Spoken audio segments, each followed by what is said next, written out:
खबर यह है कि आज़ाद कश्मीर पुलिस ने वाज़ेह किया है कि अमन व अमान खराब करने की किसी भी कोशिश को बर्दाश्त नहीं किया जाएगा। पुलिस के मुताबिक रियासत भर में सिक्योरिटी के सख्त तरीन इकदाम के तहत क्रैक डाउन किया गया है, जिसमें मुतादिद अफराद गिरफ्तार भी किए गए हैं। हुकाम का यह कहना है कि शर पसंद अनासर से असलहा और दीगर सामान भी बरामद किया गया है। पुलिस ने अवामी अमलाक को नुकसान पहुंचाने और इश्तियाल अंगेज मवाद फैलाने वालों के खिलाफ कार्रवाई तेज कर दी है। शहरियों से अपील की गई है कि वो अफवाहों से गुरेज करें और मशकूक सरगर्मियों की फौरी इत्तला मुताल्लिका इदारों को दें।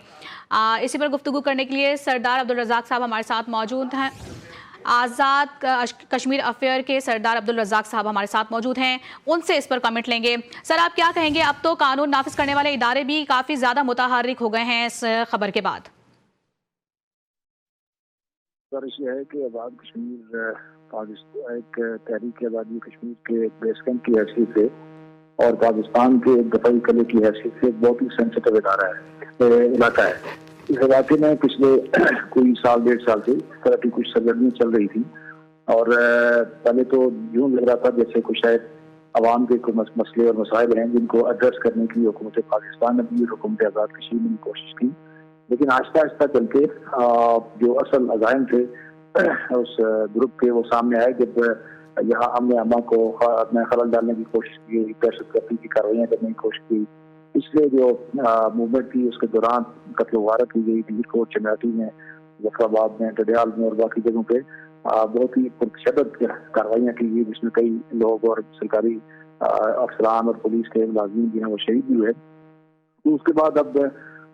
हालांकि उनके बहुत सारे मामलात को मुतालबात को मान लिया गया, 30 से 35 मुतालबात को मान लिया गया और उनको बहुत ही हाईएस्ट लेवल के ऊपर उनको एंगेज किया गया कि वो कोई ऐसी किसी किस्म की कार्रवाई न करें जिससे कोई तखरीरी पहलू निकलता हो या कोई दहशतगर्दी का पहलू निकलता हो या जिससे कोई तहरीक आज़ादी कश्मीर या जो यहाँ पाकिस्तान की सिक्योरिटी है, आज़ाद कश्मीर के अवाम की सिक्योरिटी है, इस हवाले से कोई नुकसान हो। तो लेकिन इसके बावजूद भी पिछले कुछ चंद दिनों से उन्होंने एक भरपूर ऐलान कर रखा था और बबांग बोल कर रहे थे कि वो